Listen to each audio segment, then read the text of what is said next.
had a conundrum. Did we report that this man had been arrested, publish his name, publish the address where it happened? If we did, and the man turned out not to be who the police thought he was, who they thought he was, well, his reputation would be ruined. We had quite a debate in the newsroom, and in the end, we decided to hold off identifying him. Now, reporters have very specific rights when it comes to covering stories. They have to obey police direct orders, and they cannot be on private property. If they're told to leave, they must leave. They don't have to turn over their cameras, but often police will use intimidating tactics. I must give a lot of credit to the Wichita Police Department.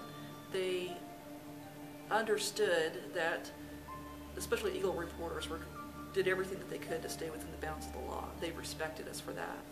But there's a lot of situations, especially in other jurisdictions, where reporters are intimidated and sometimes arrested. One of the discussions that we had after the arrest, when we were debating what we knew, how we knew it, and how much of it to report, we were very eager to get this story into the newspaper. We owned this story as the reporters, and we knew that we had something that the other reporters did not, the television stations and the radio stations didn't have. But we knew that someone's life and reputation was at stake. And when it comes to libel, reporters have a responsibility to the truth and to fairness and to accuracy. And so we took that so seriously. We knew that we should report what we knew to be absolutely true and not to make assumptions. We knew that the court, if we got anything wrong, was going to hold us to a very high standard, and rightfully so. Anytime a television or radio station or a newspaper puts out wrong information and falsely accuses people, I think that's trouble for a whole host of reasons. Not only the fact that the agency that did it, has a chink in its armor and might not be respected as much. It has to do with our society and conditioning it to, you can't believe the media anymore. You can't believe what you hear and see. I think that's a big concern, especially now in this digital age, when everybody can be a radio or television station or a newspaper, with social media active and getting in the way of facts.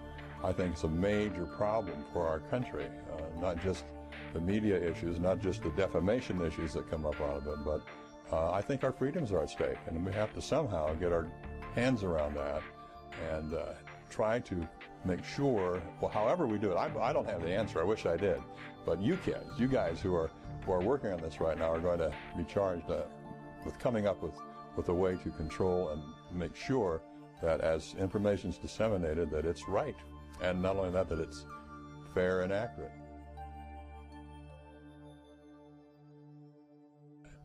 But the way it fundamentally works is somebody is brought in, they're charged, they're jailed, and that information is public, and if it's verifiable and it pertains to a case that's of importance in the community, it's legitimate news, and that's the way you learn about it from an official source, and then if it fits the story and it's appropriate, you can air it.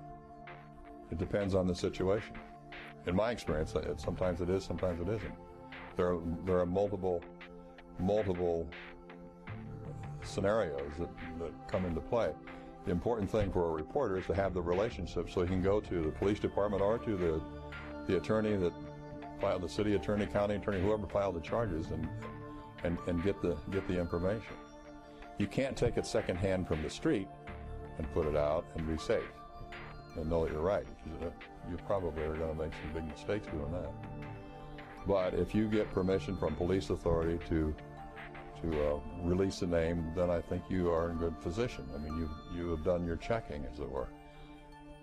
Let's take a look at the Boston Marathon. AP, the wire service that is the wire service, news service in the United States, made a big mistake in the wake of the Boston Marathon bombing and saying somebody was taken into custody when they weren't. CNN made the same mistake. Fox News, same mistake.